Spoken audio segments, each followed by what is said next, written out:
sa lahat ng gusto ng kapayapaan, kawalang hatol, kaligtasan, dapat sundin ang ipinagagawa ng Panginoon Diyos. Hanapin ang pinakamabuting daan. Sa panahong Kristiyano, kapatid na William, sino ang tinutukoy na pinakamabuting daan na dapat daanan at paano makikilala yung mga dumaan sa Kanya? Ganito po mababasa natin sa aklat po ng 1 sa 10, ang talata po ay 7 at 9. Babasahin po namin sa inyo sa Revised English Bible sa pagkakaliwat po sa wikang Pilipino. Kaya muling nagsalita si Jesus. Buong katotohanang sinasabi ko sa inyo, ako ang pintuan ng kulungan ng mga tupa. Ako ang pintuan, sino mang pumasok sa loob ng kawan sa pamamagitan ko ay maliligtas.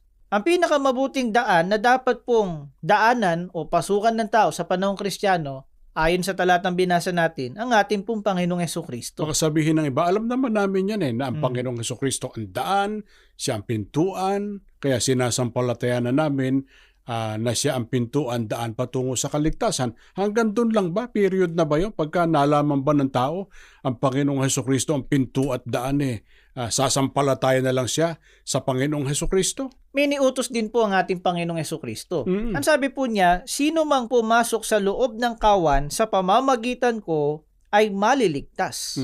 Kaya dapat pong pumasok sa ating Panginoong Hesukristo, dumaan po sa Kanya sa pamamagitan po ng kawan. Pagka kasi sinabing sasampalatayanan lang na si Kristo'y pinto at daan, wala nang gagawin, di nadaya siya nung salitang walang kabuluhan na binasa natin kanina. Opo. Kailangan ganapin yung ipinagagawa po ng ating Panginoong Hesukristo.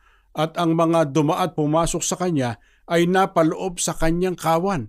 Di liwanagin natin, alin ba yung kawan ayon sa Biblia na nasa loob ng kawang iyon ang mga dumaan at pumasok sa Panginoong Hesukristo at magtatamo ng kaligtasan. Ganito po mababasa po natin sa aklat po ng mga gawa sa 20 at 28. Pahayag po ni Apostol Pablo, babasahin po namin sa salin ni George M. Lamsa sa pagkakaliwat po sa Pilipino. Ingatan ninyo kung gayon ang inyong sarili at ang buong kawan. Narito'y hinirang kayo ng Espiritu Santo na mga katiwala upang pakanin ang Iglesia ni Kristo na binili niya ng Kanyang dugo.